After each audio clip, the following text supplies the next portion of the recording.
good afternoon. Thank you for that introduction. Again, my name is Anthony Tranquina, but I prefer if you call me AD. That's what my friends call me, and I want this to be a friendly session. I don't want to talk too long because I really want to highlight our Atlas Fellows, but I do want to just say a couple of very quick things. When I was 20 years old, I did my first exchange program. I spent 6 months living with a family and studying in France. That made me realize that I wanted to spend my life doing this and traveling abroad and working with people from outside my country. After I graduated college, I did yet another exchange program with Japan, teaching English as a second language, and these are the two most important events in my life, even now, 20 years later. So I just thank you all for taking the risk and to come to another country and to enrich the United States with your experiences. I think sometimes we think of these as the United States, helping another country. I think that the organizations where you've been working for the past year have benefited as much, if not more, than you have. So I thank you for bringing your experiences to the United States and for making those connections. And I'd also like to thank you for getting me out of the office today. As my colleague Tammy in the back can assure you, we're both public diplomacy officers. That means we spend most of our career working with exchange programs overseas, and that's why we joined the State Department, is to meet people like you and to talk to people like you. And although it's very important for us to come back to Washington and do very important work here, the best part of our job is when we do get to meet people from our countries. I have traveled quite a lot, but I have been to very few of your countries. I counted only 7, including Pakistan, which is the last country that I lived. Can you raise your hand if you're from Pakistan? Yes. I'm so happy to see such a big delegation. Okay, how many of you are from Sindh? Raise your hand. Okay, come see me after. Come see me after. But without further ado, what I do want to do is to turn things over to our fellows. I think what we'll do is we'll start with each of our 3 fellows just speaking for a couple minutes about their experience. Then I have 1 or 2 questions for you, 2 real ones and 1 kind of fun one. And then I'd like to turn things over to you to ask questions to your fellows. So we're going to go alphabetically. So Patience Andrew from Nigeria, if you wouldn't mind starting us off. Okay. Good afternoon, everyone. My name is Andrew Patience Binyam from Nigeria, and I'm serving at the Center for Teen Empowerment in Boston as Program Coordinator focused on direct youth work. But I also love to use this opportunity to thank the State Department, Atlas Corps, and every other host organization who has hosted a fellow, because they've given us the opportunity to grow, develop, and build our skills, which is also something that I consider really fundamental, to our growth and development as young professionals coming from different parts of the world. And I would also love to thank the Executive Director of my host organization, who is right here, Mr. Abigail Foster. That is one good example of a host organization who is not only supporting the fellow, but is also coming here to see what we do as fellows and with the work that we're doing. With that being said, you and I know that there are different young leaders from different parts of the world who are doing 1 or 2 things to better their communities. But the truth is, not all of these leaders that you and I know have the opportunity to serve at the global stage. So, which brings me to the question of how do we bridge that gap, even as young professionals who have had the opportunity to serve here in the US, how do we bridge that gap to also incorporate the work that other young people are doing back home, which is why I think fellowships and exchange programs like this are pretty much important. But to also ask the key question that I know we as fellows and exchange programs recipients always ask, which is the question of what next, right? After the fellowship, what happens next? Which is something I do hope that we'll delve into as we go on in this conversation today. I don't know if I said too much. Okay, next we're going to go to Ehsan Gul from Lahore, Pakistan. Yep. Hello everyone, I'm Ehsan. I'm from Pakistan. I'm an Atlas Corps Fellow serving at International Youth Foundation, which is 45 minutes away from here in Baltimore. And For me, Atlas Core Fellowship is all about its diversity and inclusion. Today, if you guys can see, I'm wearing the ribbon they gave us in the first week. That shows that how closely knitted we are. Like whether we are in, say, Nigeria, with someone in Russia, and in Pakistan, India. We were standing right outside the State Department hugging each other and saying, see, that's what conflict management is.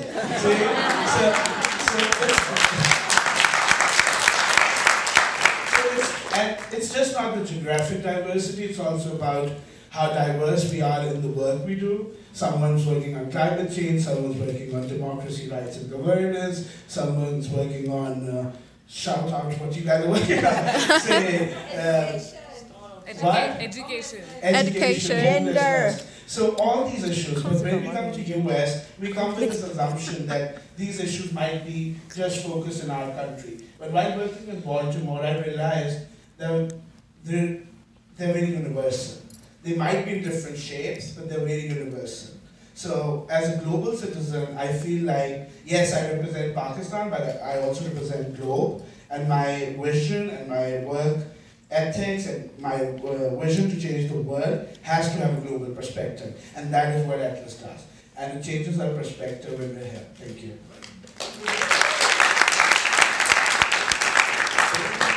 Last but not least, I'm going to ask Tatiana Zashiva of Russia to please give her remarks. Tatiana? Yes, so my name is Tatiana. I'm from Moscow, Russia.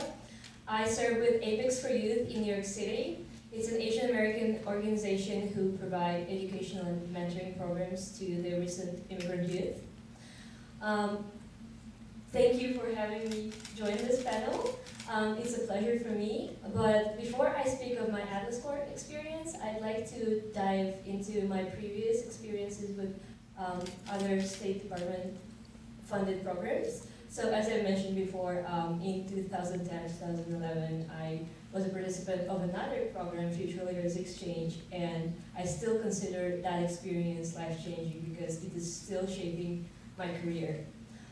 So in 2010, I was placed with an American host family in Hawaii. I spent a year studying at high school in Hawaii, and this year was eye-opening because having experienced such diversity, I realized that the world is so much bigger than just the Western countries that we in Russia interact more frequently with.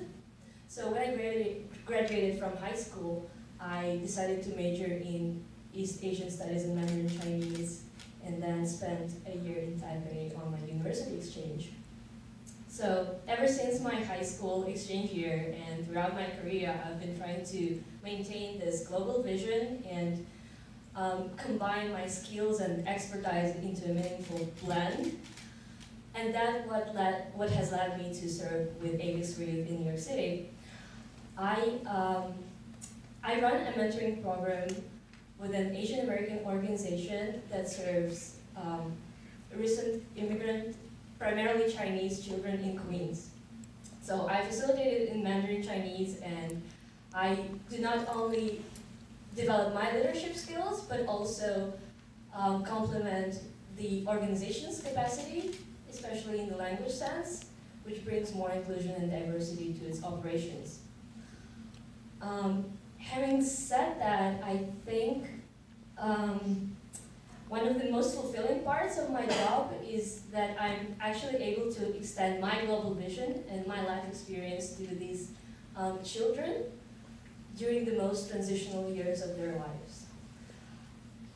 As all of you should know, Atlas Core theme this year, annual theme this year is diversity and inclusion. And I think it's extremely relevant not only to the work that we do in our respective organizations, but to the community as a whole, because our community is so diverse, and I can't stop being amazed how many truly global opportunities are just here in our network.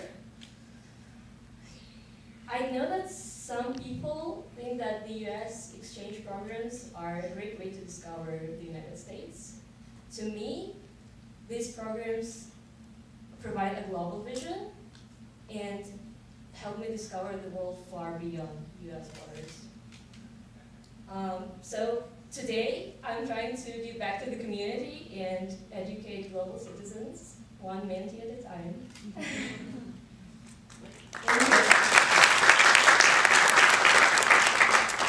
Okay, so I hope everybody is already starting to think of questions you might have for our panelists, and maybe talk a little bit about your experiences.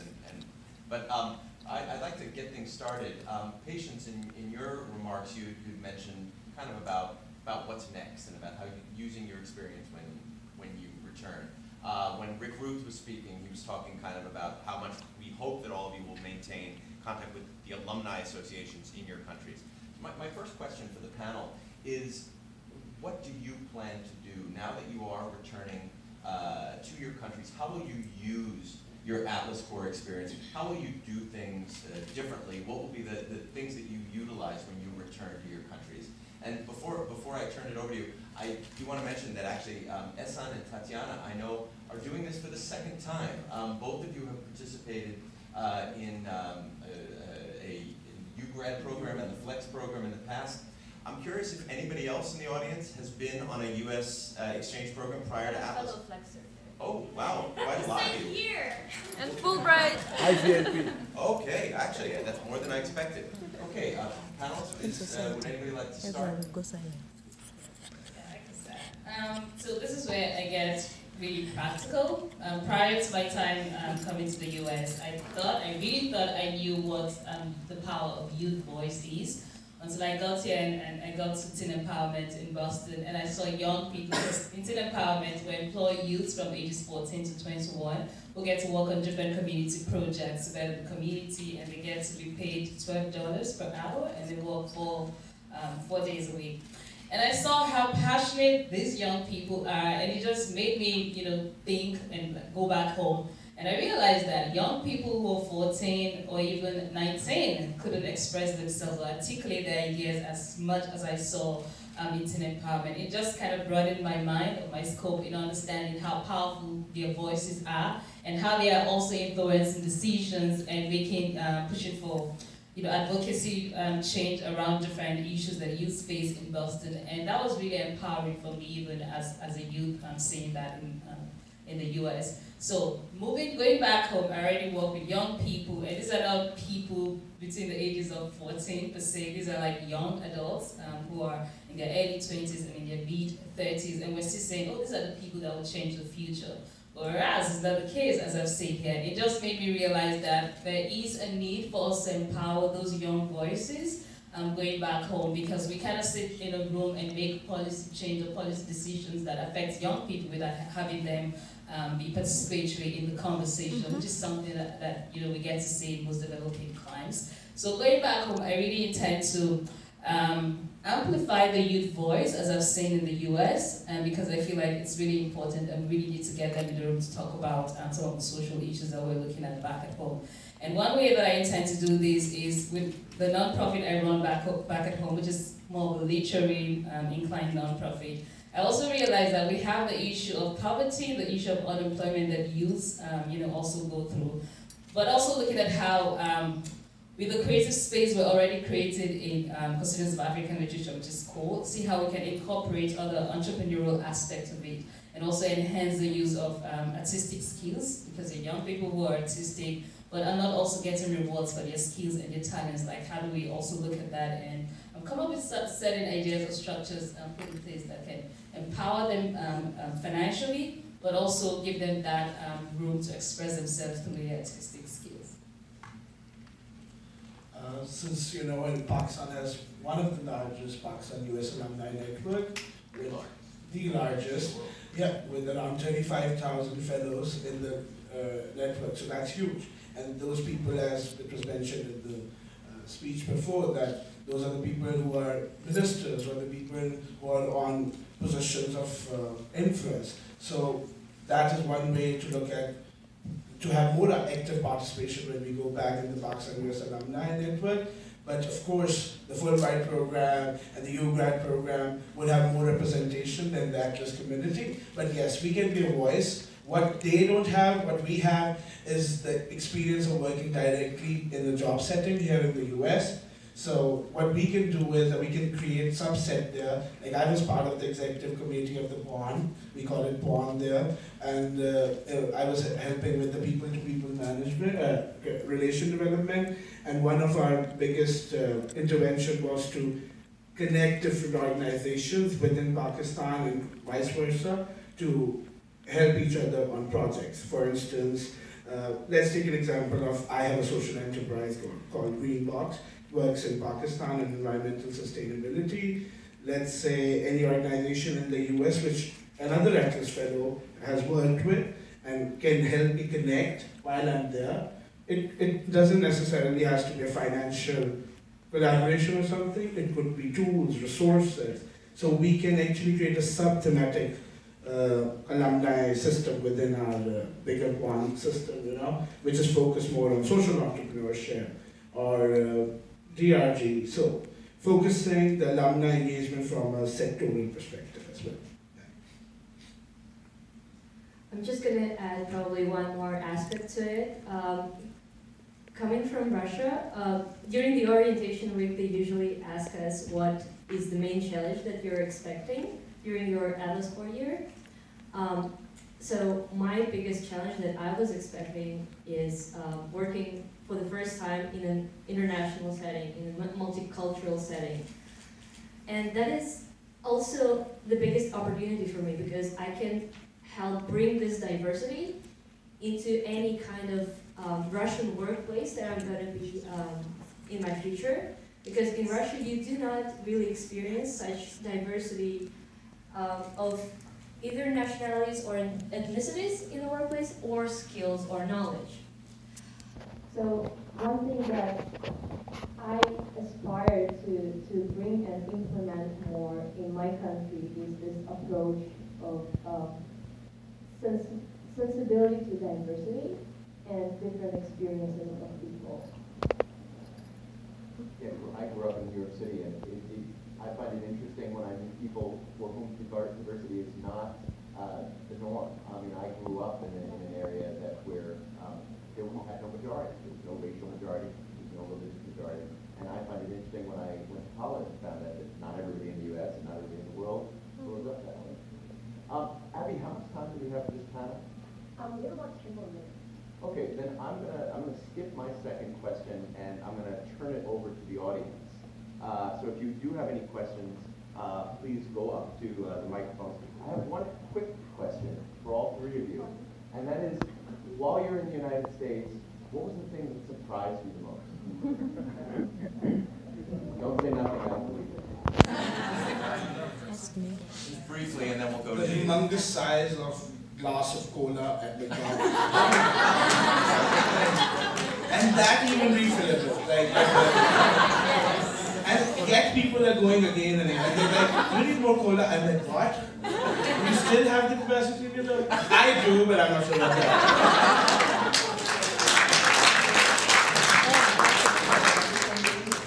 One thing that surprised me in New York is, even though the city is so connected and has such an incredible infrastructure, it is hard to get people go to another borough. Patient's the one talking about. I don't know what I'm thinking so hard about this one. I think one thing that surprised me coming to the US was one time I got lost on the road going to the host family's house where I was staying. And I was trying to walk up to a gentleman who was trying to open his door to ask, for the whereabouts. And the more I came close to him, the more he was in a hurry to get into his house. And I'm like, I'm not holding any weapon. I just want to ask you a question, but because by the time I could even get to his door, he was already in his house. I just didn't know why people wouldn't just talk to others. Okay, so sir, if you want to start. Yes, again, my name is Fidelis. I'm an Atlas Fellow from Nigeria. I work with the Economic Foundation. So this is in line with the question you asked. I wanted to know because for some of us, and I represent the minority group here, class 35, how did you cope with your culture shocks, if you ever had it? For some of us, it's real. Prior to now, we read it in books, but it became flesh here. So I want to know what strategies. You guys look really happy. Very excited about this experience. I am too, but there is a phase I am, and a couple of us are, and it's not funny. So, do you have strategies to cope with this shocks as they hit you every single day, at least for the first 1 month? Thank you.